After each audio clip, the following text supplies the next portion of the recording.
Hi everyone, I'm Dr. Nat and I am here tonight to tell you about essential oils for pain. There are so many essential oil blends and singles and blends you can make for pain, and I've got a bunch of essential oils sitting right next to me. So I'm going to make this as easy and simple as I can and try not to overwhelm you. First of all, Ice Blue is hands down an excellent all-round blend. They have Ice Blue Rub, Ice Blue in a roll-on, and the single Ice Blue little 5ml blend that you can dilute yourself. Now, to dilute this oil, what I would recommend doing if you're using it for pain, you want to use it regularly. So get a little bowl that's safe to use essential oils in, so you don't want it to be plastic, and add a fair bit of fractionated coconut oil or other base oil to this bowl and a few drops of your Ice Blue, and do this as like a routine after your shower, at least once a day, if not twice a day. And this body dressing routine on your painful areas, so say it's your hips, you might put it on your back, your hips, your legs after you shower once or twice a day. And by using these essential oils as a preventative and ongoing regular routine thing, they will work beautifully. So even if you just pick up the Ice Blue and start doing that, you're going to notice benefits. However, if you want to tailor it a little more to your own issues, keep listening. So first one I should add in is more frankincense. I think there might be a little frankincense in Ice Blue already.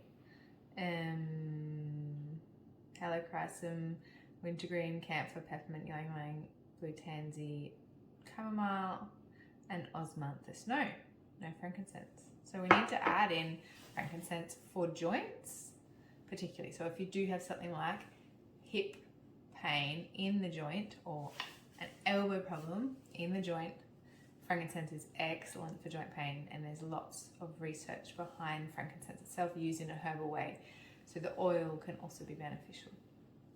You can even take frankincense orally, so you could consider that. If you have nerve pain, and this is for animals too as well as people, I'm talking very generally here, and I mentioned the body dressing for humans, but animals you can easily also make up a topical rub with your base fractionated coconut oil, maybe in an old bottle that you've run out of oil in, and then you can add, depending on the size of the dog, say start with 20 drops of essential oil to that bottle. It's a good amount. I'll do another post on how to dilute later on. So helichrysum, nerve pain. Helichrysum is one of the more expensive oils, I know, but it is magical for nerve pain. If you have sciatica, if you have back pain, serious disc prolapse, back pain, helichrysum is amazing. There's a bit already in Ice Blue. If you need more, add a few more drops to your blend in your bowl or in your bottle for an animal. Wintergreen is what makes Ice Blue cold and intense. If you don't like that coldness or that intenseness, or you're using it on an animal, you probably don't want to use Ice Blue on most animals. In fact, I don't really recommend it for animals. What I'd like you to do instead is copaiba. Copaiba is an amazing natural anti-inflammatory from South America. It has very little odor or taste compared to most oils, so it's really nice and gentle for babies and for cats and for small dogs. This alone, super great for pain and inflammation.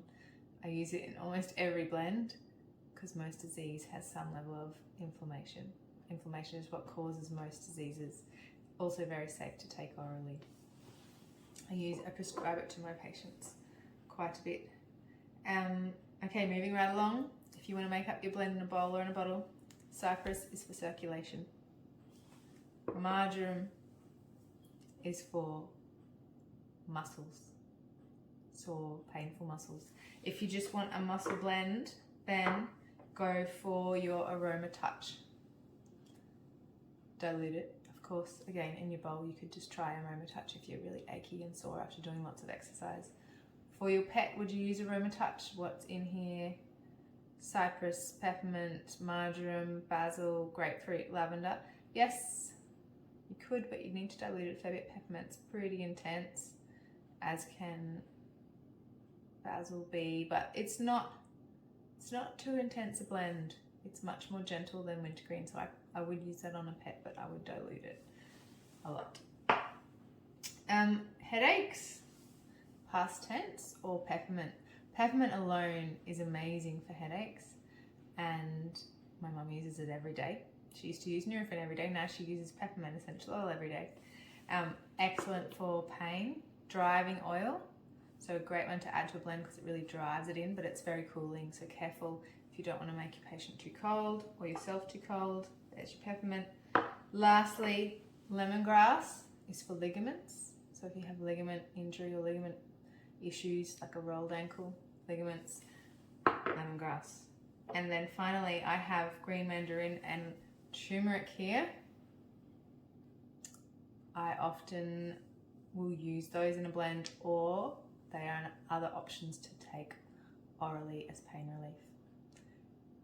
These are my personal uses for my family, and sometimes I prescribe them for pets.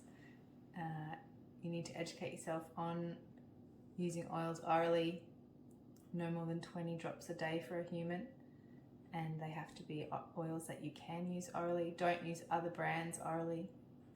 And in animals, always get a blood test done first and check with your vet before using essential oils orally. Always dilute all essential oils, and I am only referring here to doTERRA oils because there is a lot of variation in the market.